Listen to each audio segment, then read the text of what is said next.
All right, so moving on. Hey, if you're going to say that you're picking underdogs every week, I'll challenge you to pick them here because it's Denver Broncos going to Indianapolis to face the Colts.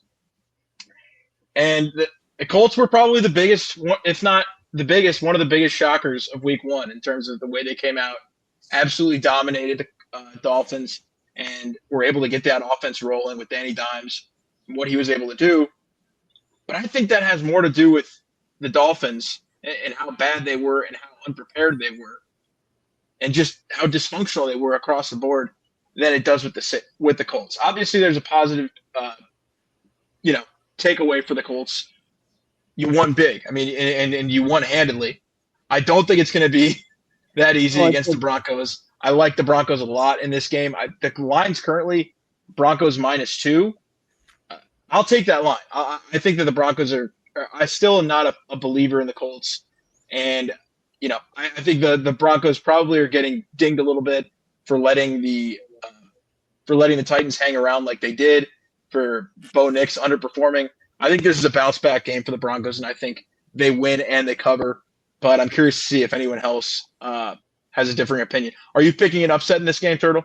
no, I'm picking Denver. Again, it's kind of one of those things like matchup wise. Look, the Colts, I think they this is a much different animal with Denver's defense than they saw versus Miami last week. Um, and Daniel Jones, when he's under pressure, he's prone to turnovers. I think that the Broncos defense is certainly going to have some success this week. And then as far offensively goes, I think the Colts defense way overperformed than what I think they actually are last week against Miami.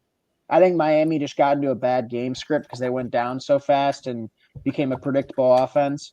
And this week, I think Bo Nix and Cortland Sutton and I know Marvin Mims was banged up a little bit, but I think that they're gonna that receiving group's gonna have some success against that Colts secondary that I think we know is to be a little bit beleaguered.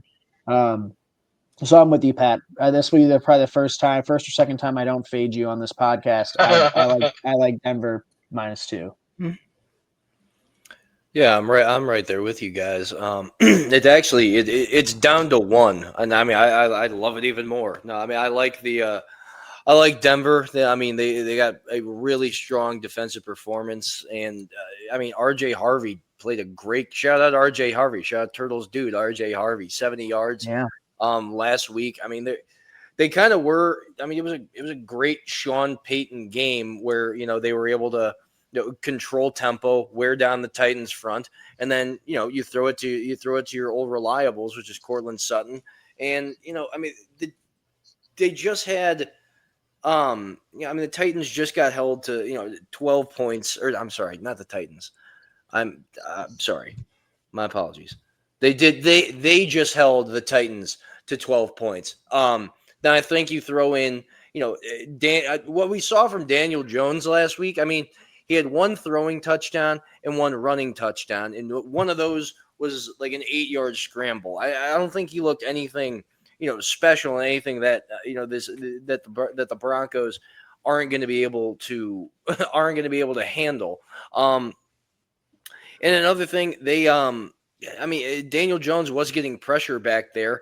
I think will this offensive line hold up against what's going to be consistent pressure and a lot better defensive line coming at you than was coming at Daniel Jones in Miami. Yeah, I think the Broncos do win this game. I like the over. I believe it's at 43.5 is last time I saw it. I'm thinking like a 24-20 game. But yeah, I like the Broncos to win this on the defensive side of the ball. Bo Nix plays good enough at game managing. But no, generate pressure, limit explosive plays. You've already got Daniel Jones halfway beat. Yeah, I'm going to take the Colts. I think Jonathan Taylor's going to have a big somebody had game. to do it. Contrarian dickhead. Yeah, I mean it's just Jonathan Franklin Myers. He might be questionable for this game. Drake Greenlaw is questionable. Evan Ingram, he did practice, but he had a calf injury. We'll see if he's good to go. I did not like what I saw from Bo Nix primarily more than anything. And you compare that to what Daniel Jones did last week, I think they're able to definitely rely on the run game more than they did in week 1. And if they can do that, they can operate out of play action. They can control time of possession. Tyler Warren looked like a world beater in week 1. And to be honest, I do like Miami's front seven still. I mean, Kenneth Grant, Phillips, Chubb, and Seiler are a talented front four. Denver has a great front four as well, but I think it's a testament to how good Indianapolis's offensive line looked. So if they're able to control the offensive line, get a push, Jonathan Taylor's able to have a big day, I don't see why the Colts can't win this game. And I also think throughout the year, Riley Moss, unfortunately, is going to be a big, hole in the defense. I mean, I think they're going to be able to expose him. Pittman might be able to get off. A.D. Mitchell's going to be a bad matchup for him if he matches up with him as well. I love the Colts' talent. I got to be honest with you. They have a lot of talent. Cam Bynum seems like he picked up right where he left off in Minnesota. Kenny Sleeper Moore, playoff? not a sleeper playoff team. You know what? I will. I mean, if for some reason we still see the same thing out of Houston, they could win the division, but by no means do I think they'll compete for a wild card spot. But yeah, I guess if Houston continues to struggle with the offensive line, yeah, definitely they could win the division. Wow. So we officially have a believer in the Colts after Turtle and I picked them to be one of the worst teams in the NFL this year. So, hey, that's encouraging for Colts fans out there. It's hard to argue. They've got weapons. They've got the O-line. Really comes down to whether you believe in Daniel Jones, and I just don't. I think we need to see it against somebody other than just an absolutely downtrodden and defeated Miami defense. They scored on every possession, I think. I mean, they dominated that game, but I'm going to need to see it consistently. If you think that they're going to be able to put up a good amount of points or impose their will on Denver's defense, then this could be an offense that, teams really have to worry about going forward. Because if you can do that against Denver, you could probably do that against any defense in the league.